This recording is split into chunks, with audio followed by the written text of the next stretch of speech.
हाँ जी, बा के नीचे है दो जेर, ठीक है, हो गया। ये दो डंडे लगे हुए हैं, यानी कि दो जेर है। अगर बा के ऊपर होती तो वो जबर होना था, अब बा के नीचे है तो ये दो जेर हो गई है। अब समझने वाली बात ये है कि दो जबर हों या दो जेर हों या दो पेश हों, उसका नाम क्या होता है? तनवीन, यानी कि दो दो को तनवीन कहते हैं। जब भी हमने तनवीन वाला हरफ पढ़ना है तो अगले हरफ को हमने जरूर देखना है। तनवीन वाला हरफ पढ़ने से पहले अगले हरफ का हरूफ हल्की का ध्यान किया जाता है। अगर तनवीन के बाद हरूफ हल्की आ जाए तो तनवीन पे हमने गुन्ना नहीं करना। अगर हरूफ हल्की में से कोई हरफ ना आए फिर हमने तनवीन पे गुन्ना करना होता है।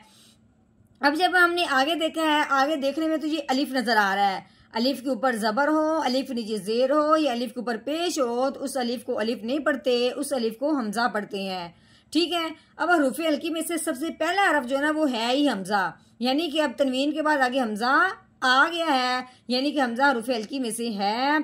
अब तनवीन पे गुन्ना नहीं करेंगे। अब हरूफ हल्की के आने की वजह से तनवीन को अब हमने बगैर गुन्ने के इजहार के साथ पढ़ना है, तो कैसे पढ़ेंगे? बादो जेर बिन बिआज़ाबिन नहमदुहु व नसल्ली अला रसूलिहिल करीम, अम्मा बाद फ़अऊज़ु बिल्लाहि मिनश्शैतानिर रजीम, बिस्मिल्लाहिर रहमानिर रहीम। अस्सलामु अलैकुम व रहमतुल्लाहि व बरकातुहू। उम्मीद है आप सब खैरियत से होंगे। इंशाल्लाह जहाँ होंगे ईमान और सेहत की नेमत से माला माल होंगे। हाँ जी, तो आगाज़ करते हैं हम अपने आज के सबक का दुआओं के साथ। तो चलिए शुरू करते हैं। अल्लाहुम्मा सल्ली अला सय्यिदिना व मौलाना मुहम्मदिन व अला आलि सय्यिदिना व मौलाना मुहम्मदिन व बारिक व सल्लिम। रब्बि इश्रह ली सदरी व यस्सिर ली अमरी वहलुल उक़दतम मिन लिसानी यफ़क़हू क़ौली। Rabbi ज़िदना इल्मा, rabbi ज़िदना इल्मा, rabbi ज़िदना इल्मा। अऊज़ु बिल्लाहि मिनश शैतानिर रजीम, बिस्मिल्लाहिर रहमानिर रहीम। हाँ जी, ये फा है, फा के ऊपर जबर लगी हुई है, आगे ये बा है, बा के ऊपर भी जबर लगी हुई है। बताने का मतलब ये है कि हर हरफ को पढ़ने से पहले अगले हरफ को जरूर देखते हैं, क्योंकि अगले हरफ के ऊपर इस तरह की शाद आ जाए या इस तरह की जज़म आ जाए तो वो फिर पिछले वाला हरफ अगले हरफ के साथ मिलता है। अब आगे बा के ऊपर ना तो इस तरह की शाद है ना कोई जज़म है, तो फिर ये फा आगे बा के साथ नहीं मिलेगा। तो कैसे पढ़ेंगे? फा ज़बर फा। अब हम जब बा पढ़ने लगे हैं, आगे देखना पहले जरूर है, ठीक है। अब बा पढ़ने से पहले आगे देखा है तो आगे शीन के ऊपर शाद लगी हुई है। अब हर शाद वाला हरफ जो होता है वो पिछले वाले को अपने साथ मिला लेता है। अब हमने बा को शीन के साथ मिलाना है, तो कैसे पढ़ेंगे?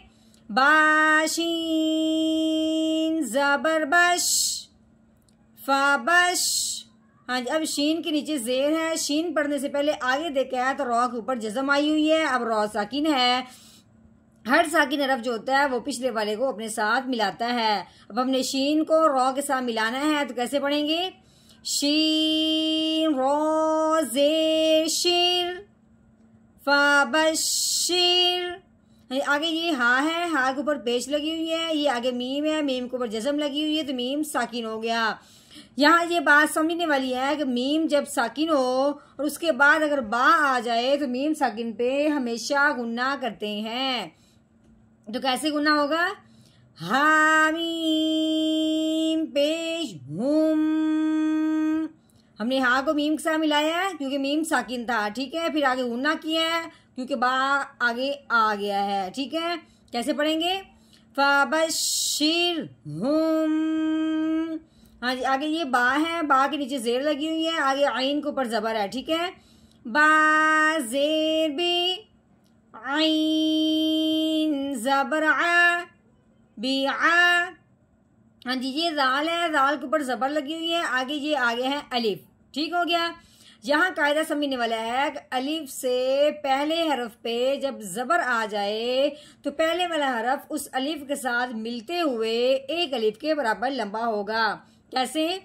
रा, अलिफ ज़बर रा, बिआरा, बा के नीचे दो जेर लगी हुई है। अब दो ज़बर हो या दो जेर हो या दो पेश हो तो उसको तनवीन ही कहते हैं। जब भी जिस हरफ के नीचे तनवीन आ जाए, किसी ऊपर तनवीन आ जाए, तो उसको पढ़ने से पहले अगले हरफ को देखना इसलिए ज़रूरी है कि अगला हरफ हरूफ हल्की में से आया है या नहीं। अगर हरूफ हल्की में से कोई हरफ आ जाता है तो फिर हमने तनवीन पे गुना नहीं करना होता, क्योंकि अब देखिए कि बा के नीचे तनवीन है, आगे हमजा है।